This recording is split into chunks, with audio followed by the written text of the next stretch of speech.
am outside this morning and I have seen several other creators talking today about how they weren't prepared for Hurricane Helene. And I think to some extent you're never going to be prepared for something. Um, I will never be prepared for a major flood to come and wipe my entire house away, because then everything that you have prepared, of course, is washed away, and I cannot imagine what those people are going through. I live 50 miles inland, if you have watched my other videos, and we sustained 120-mile-per-hour winds here. We lost the roof to our barn. We lost part of our roof of our house and have to have our insulation replaced. We have holes in our fences from where trees fell down. We have trees that fell down. But we did not lose our entire home to flooding. So I cannot imagine what those people are going through. And the things that I am fixing to talk about will absolutely not prepare you for things like that to happen, or if your whole home gets washed away. I can't imagine what those people are going through. So I just wanted to say that before I got into this. I think that as homesteaders, we are always prepared for crazy situations. We always all have a ton of food that we have to worry about. Of course, your canned food is never going to spoil, so that is a perfect place to start if you're looking at being prepared for a hurricane. The things that you have in your fridges and freezers is what I keep hearing everybody talk about. The main thing that you're going to need to get through these hurricanes. We went 9 days last August without power due to Hurricane Idalia. A few months ago in August, we went through Hurricane Debbie. So that was like 2 or 3 days without power. It wasn't bad at all. Like, I think we had a couple limbs down in the yard. It really wasn't bad, even though the eye went straight over us. We had some weird windstorms in May. They were called straight winds, and they produced a significant amount of wind. I was in my car on the road. It was very scary. Like, I think they were like 100-mile-per-hour winds. And then, of course, this week we went through Hurricane Helene. And like I said, she had 120-mile-per-hour winds and she caused all that damage. And I think we've been without power for 4 days. The main thing that you're going to need to survive that long is a generator and gas. We are very lucky. The gas stations around here, through every single natural disaster, have always kept plenty of gas. And even when there's not gas at the gas stations, there's these big trucks that come in and sit at places like Lowe's and Walmart, and they give away gas. Like, I've never been through one of these situations where nobody could get gas. I guess maybe a situation where you might not could afford gas, but there's always been plenty of gas available, because that's always everybody's first thing when they say, oh, you're going to run on generator, but what about gas? Well, there's always been plenty of gas. I will link the generator that we use below. It's on Amazon for like $1,300. I think we got it at Lowe's for $1,000. Inflation may have happened since we bought it, so just double check prices before you buy one off of Amazon.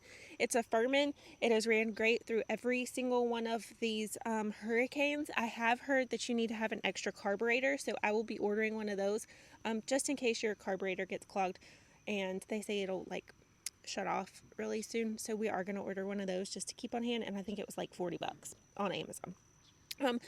It is a big generator, but it does not run our entire house at one time. We have our house hardwired so that we just plug the generator into the house. You'll get an electrician to do it, or if you have a savvy husband, he can do it as well. My husband does it every single time. So the generator is hardwired into our electric panel. We throw a main breaker to keep it from backfeeding into the lineman, and we can run our house. Now, that comes with shutting certain things off. We turn off the washer, the dryer, the stove, and the oven. It constantly runs our fridge and freezer. And then we rotate between our AC, the water heater, and the well. So when the AC is running, the water heater and the well are turned off. When the well is running, the water and the AC are off. And then I don't know which one, I haven't stated yet. Anyway, so like right before we get a shower, say like 2 hours before, we'll shut off the AC and the well and let the hot water heater run. And then when it's time to get showers, we'll turn the well back on and turn the water heater and the AC off, and we all get warm showers. So definitely keeps your mood happy. There are times when we still get cold showers. It's actually nice after you've been cleaning up after a hurricane in 90-degree weather to get a cold shower, believe it or not. So that's one thing that we do. If you have not had an insurance adjuster out to your house in a while, or an insurance agent to check your policy, I highly recommend that. My parents went through Hurricane Michael, lost part of their home, and me and my husband immediately after that called our insurance agent, had him come out and make sure that we were covered. They have absolutely, if you live in Florida, Farm Bureau has been absolutely fantastic through each of these ordeals, helping us. We had an insurance adjuster here the day after the hurricane hit. My husband called when we saw our barn roof go tumbling across our yard. Our barn is covered on our insurance. And he was here the next day. And yesterday was Tuesday. The money was in our bank account. And we have the contractors showing up today and tomorrow to get everything fixed with our home and our barn. So highly recommend making sure that you have a great insurance policy, making sure that it's up to date, and making sure that you are fully covered. These are going to be like little minor things that we use. There's an electric kettle that I use. Yes, it just boils water, but if you have soup, you can boil soup in it. Green beans, I've boiled green beans in it.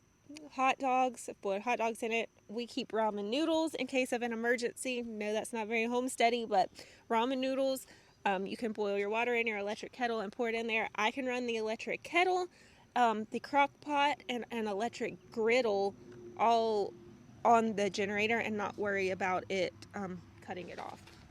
So an electric griddle is what we've cooked breakfast on. We've cooked pancakes. We've cooked French toast. I've toasted bread on it. Bacon, eggs. So an electric griddle is great. My brother-in-law has a Blackstone that runs on gas, which is also great until you run out of gas. So in our case, the electric griddle works great because we have the generator and we constantly have gas. Because like I said, the gas station's like 5 miles down the road. We do have a gas station relatively close, even though we don't have any stores. So we keep full on gas. Of course, all of this works great if you have the money to buy gas. So keep all of that in mind. Everything that I'm listing is going to be completely situational. I have a hurricane bin. It is a Rubbermaid container that I keep in the bottom of one of our closets, and I keep essentials in it. No, they're not going to be things that are going to get you, not survival things, but a first aid kit. I needed a Band-Aid. Funny situation, I got bit by a goat. And anyway, got bit by a goat. She broke the skin.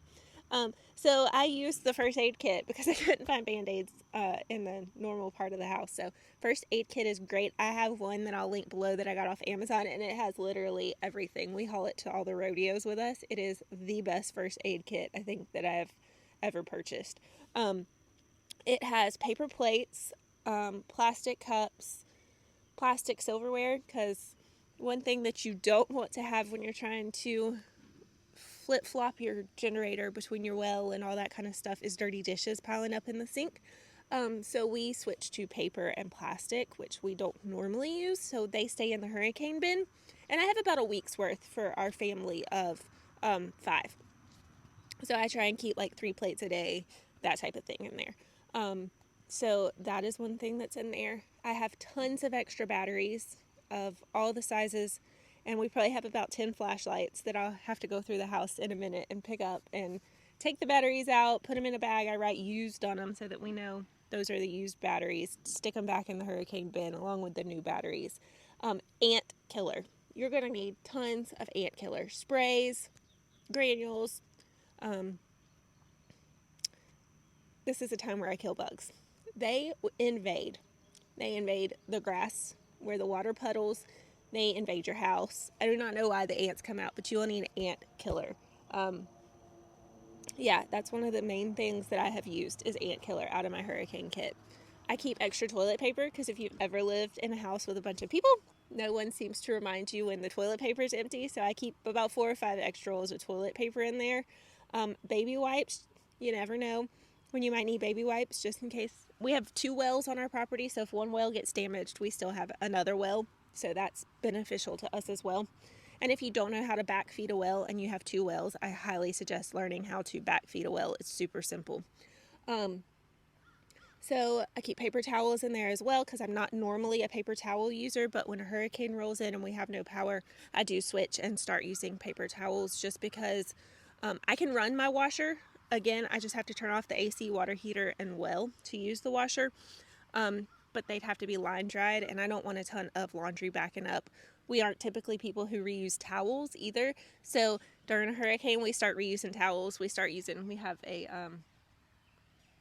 clothesline to hang our clothes on that I wash. So that is nice as well. I'm trying to think of what else might be in my hurricane bin. Clorox, I think, is in there because you can use it we have a giant pool that is always filled with water. So if we need the extra water, our pool is filled with water for the animals. This time it blew away though. It blew completely across our property because we drained it because it was green a few weeks ago and we kind of forgot it was drained when we were doing all of our preparedness.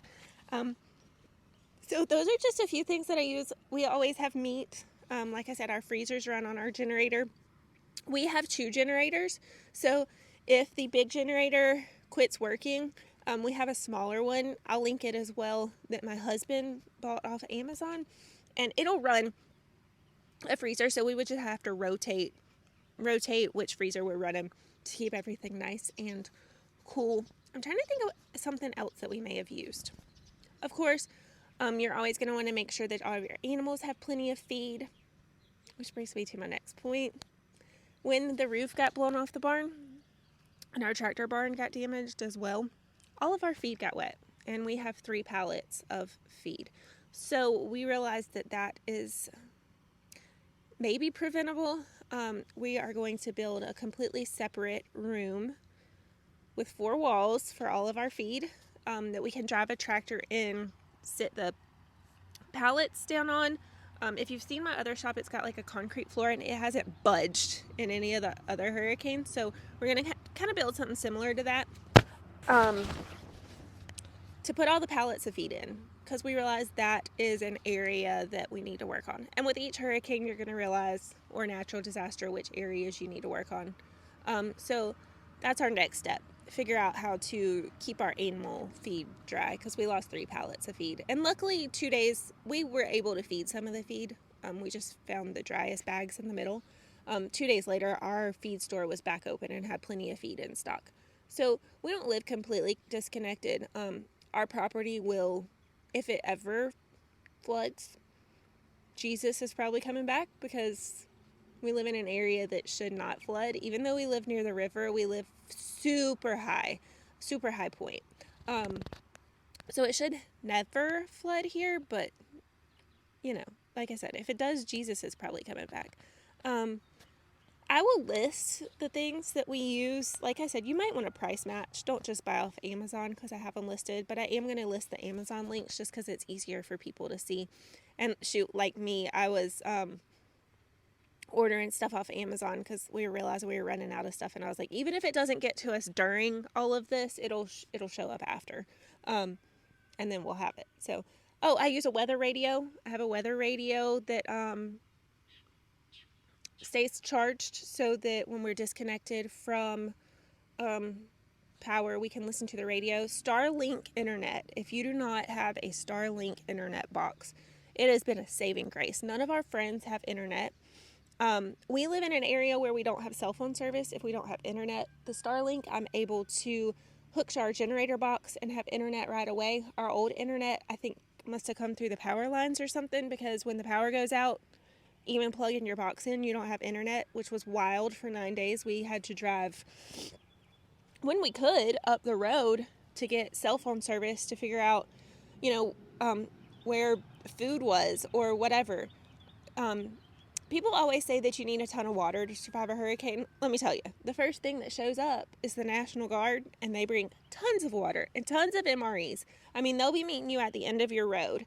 So, yes, I get that water is important. We had 2 cases of water, and then we have our well, but water is so minimal in these situations because the first thing that shows up is water. So we have our Starlink internet box, which I think was another saving grace. Another thing that we have are these little battery charging packs. They're actually strong enough that they can jump off our diesel tractor and our diesel trucks. So I will list them below as well. They're great for charging phones. Like my husband, we went to eat in a restaurant that was running off of a generator down the road. And we usually try and support them during the hurricane because they feed linemen for free. And if you don't have cash, they will feed you for free as well. So we always try and go and, of course, pay a little bit extra when we go eat because they support so many people during these events. And you want to have cash. That's another important thing because when the internet's down, nobody can take cards. So you can't live in a cashless society. So cash is very important. So my husband was using one of those boxes to charge his phone. If you have any questions about how we have survived, of course, reach out to me. Again, this is nothing compared to what those north of us are going through, and this is just kind of our situation and how we have made it. So if you have any questions, let us know.